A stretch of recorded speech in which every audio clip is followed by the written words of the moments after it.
Bismillahirrahmanirrahim. Assalamualaikum warahmatullahi wabarakatuh. Alhamdulillah wassalatu wassalamu ala Rasulillah Sayyidina wa nabina Muhammadin wa ala alihi wa sahbihi wa mawala. Puji syukur kita kehadirat Allah Subhanahu wa taala di mana kita dapat bertemu kembali melalui siaran online ini, sambungan daripada persiapan Ramadan seperti yang kita sampaikan pada program yang pertama kemarin. Semoga Allah Subhanahu wa taala memberikan kebaikan dan kebajikan untuk kita semua. Persiapan yang keempat, apa dia? Persiapan dari segi manajemen amal. Ini kita adakan manajemen dia. Seperti apa manajemen yang kita maksudkan? Umpamanya satu hari saya nak baca Quran sekian juz, per hari, per jam, apa amalan-amalan yang akan kita laksanakan pada waktu dan ketika itu. Jadi dia sudah di manajemennya, di-manage ya, bahwa hari ini sebanyak ini, hari besok seini. Itu tentang bacaan Quran yang kita sebut per hari, mungkin per jam dan seterusnya sebagainya. Kemudian zikir-zikir yang akan dilaksanakannya bulan Ramadan ini. Hari ini zikirnya apa, hari besok zikirnya apa, sebanyak mana dan seterusnya. Demikian juga beristighfar kepada Allah Subhanahu wa taala. Ya, beristighfar kepada Allah. Sebanyak mana kita beristighfar, memohon ampun kepada Allah Subhanahu wa taala. Ya. Sebab kata Allah, dahulu balak-balak tidak turun. Kerana apa? Kerana Nabi Muhammad sallallahu alaihi wasallam ada bersama mereka ketika itu. Ma kana liyu'azibullahu wa anta fihim wa ma kana mu'azibuhum wa hum yastaghfirun. Yani kata Allah, Allah tidak akan menurunkan bala sebabkan engkau ya Muhammad ada bersama dengan mereka. Dan kata Nabi, aku tinggalkan kepada umatku senjata untuk mengelakkan daripada bala. Apa dia? Hendaklah kata Nabi umatku itu banyak membaca istighfar, mohon ampun kepada Allah. Wa ma yu'adzibuhum wa hum yastaghfirun. Jadi istighfar ini Tuhan, banyakkan istighfar kepada Allah. Walladzina idza fa'alu fahishatan aw zalamu anfusahum dzakarullah fastaghfaru lidzunubihim wa may yaghfiru dzunuba illallah. Nah, banyakkan beristighfar, banyakkan berzikir, banyakkan baca Quran. Kemudian manajemen lagi apa? Tarawih. Tarawih jangan sampai tinggal, rebut yang namanya Lailatul Qadar. Bil khusus kata Nabi Asharul Awakhir, 10 penghabisan Ramadan. Nah, kita kadang-kadang silap salah kita. Saya sering mencontohkan ibadah Ramadan kita kebanyakan seperti tombak. Tombak ni apa dia? Lancip ke depan. Ya, artinya apa? Semakin nak penghabis Ramadan, makin kurang semangat gairah kita ibadah. Padahal semakin nak habisnya Ramadan itu, semakin giat Nabi kita sallallahu alaihi wasallam sebagai contoh. Para hadirin sekalian, apa sih perlunya Rasulullah sibuk-sibuk untuk nak mendapatkan Lailatul Qadar, nak dapatkan pahala, sedangkan baginda sallallahu alaihi wasallam sudah dijamin tempatnya dalam syurga. Pahala Nabi jangan dihitung. Tapi kenapa baginda sallallahu alaihi wasallam 10 penghabisan bulan Ramadan sedemikian sibuk dan giatnya? Ini sebenarnya adalah mengajarkan kepada kita. Para hadirin sekalian, kalau kita baca sejarah Salafus Saleh, Ramadan nak datang, Ramadan nak kunjung, mereka sungguh gembira, segembira-gembiranya, sesuka-sukanya, dan sebahagia-bahagianya. Tetapi jika Ramadan nak habis, mereka di situ merundung, mereka merasa sedih, malah banyak yang meneteskan air mata mereka. Sehingga kalau ditanya, kenapa dengan nak habisnya Ramadan Anda atau Salafus Saleh ni makin sedih, menangis sebagainya, dibandingkan dengan kita Ramadan habis kita happy, oh tak lama lagi Ramadan, hari raya kita gembira. Adapun Salafus Saleh enggak gembira, sedih. Sebab apa? Sebab mereka mengatakan kalau Ramadan ini habis, maka habislah segala keberkatan, segala kelebihan-kelebihan yang ada pula pada Ramadan. Iya, kalau Ramadan tahu datang aku ada, kalau Ramadan itu ada aku tidak ada. Inilah yang menjadi pola pikir mereka. Makanya mereka nak habis Ramadan, mereka semakin sedih dan semakin gelisah. jauh berbeda dengan kita. Nah, habis Ramadan semakin happy, semakin gembira. La haula wala quwwata illa billah. Inilah saya katakan tadi, ibadah kita bagaikan tombak yang lancip ke depan. Jadi persiapan apa? Persiapan tarawih, qiyamul lail, tahajud dan sebagainya. Ini perlu kita manage daripada sekarang. Ya.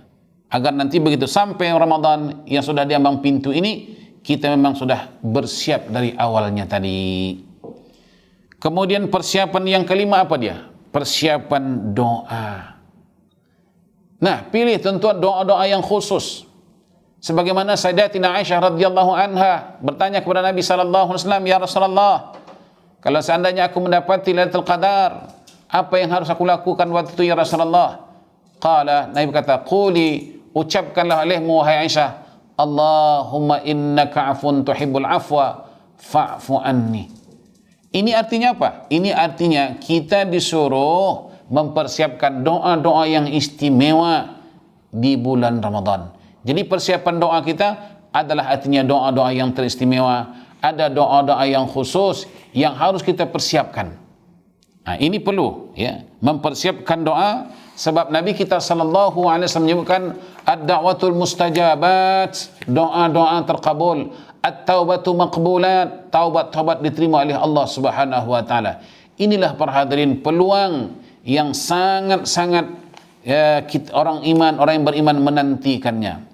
Kemudian saya ingin membawa sepotong hadis Nabi sallallahu alaihi wasallam tentang doa ini.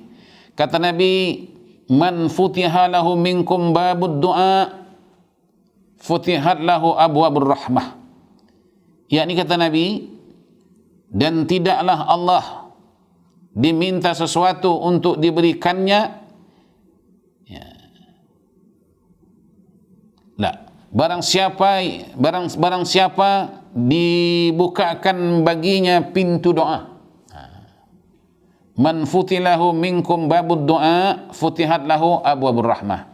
Yakni barang siapa dibukakan baginya pintu doa, kata Nabi, berarti telah dibukakan baginya pintu-pintu rahmat.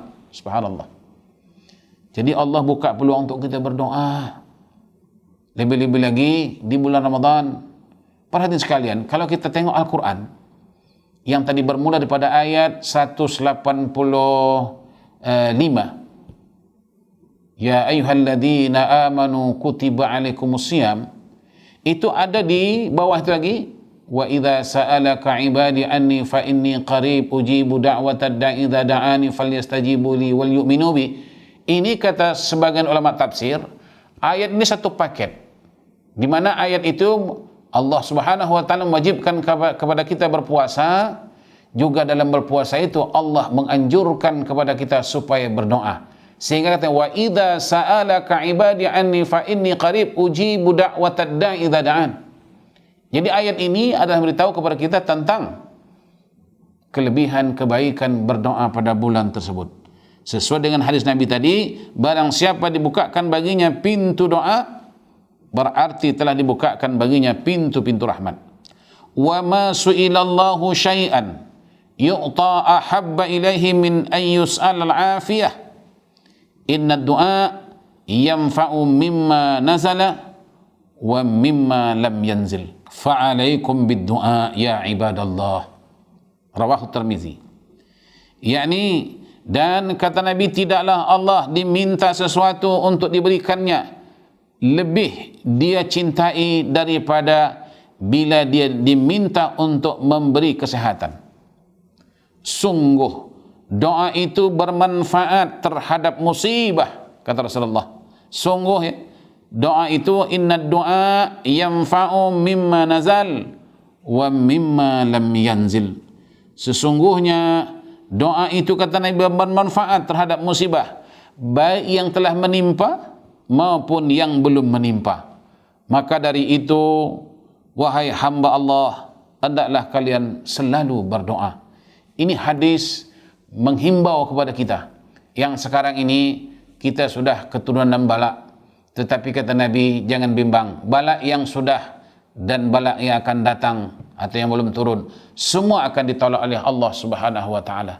Jadi mari kita hidupkan suasana berdoa kepada Allah Subhanahu wa taala, bil khusus bulan Ramadan di mana bulan Ramadan ad-da'watu mustajabat, doa-doa kita dikabulkan oleh Allah Subhanahu wa taala.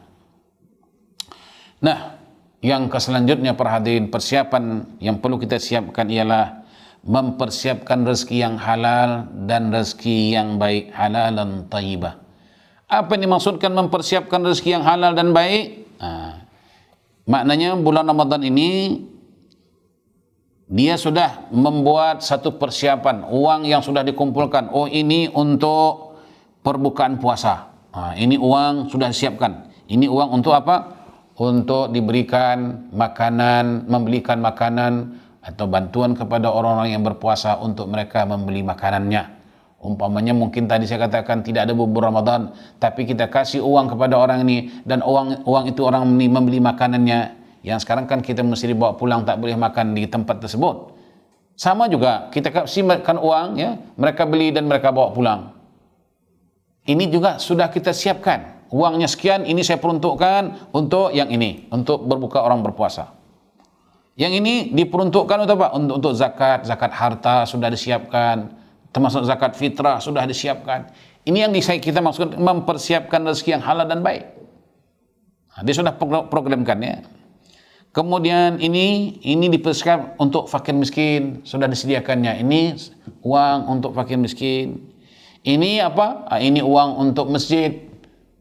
Masjid untuk apa? Tapi masjid tak ada bubur Ramadan. Iya, untuk Pak Imam, tentu sekali imam-imam, bilal-bilal, noja-noja, semua terjajas pendapatan mereka dengan adanya COVID-19 ini. Tetapi walau bagaimanapun mereka tidak dapat umpamanya daripada masjid, tapi mereka boleh mendapat daripada orang-orang yang cinta masjid.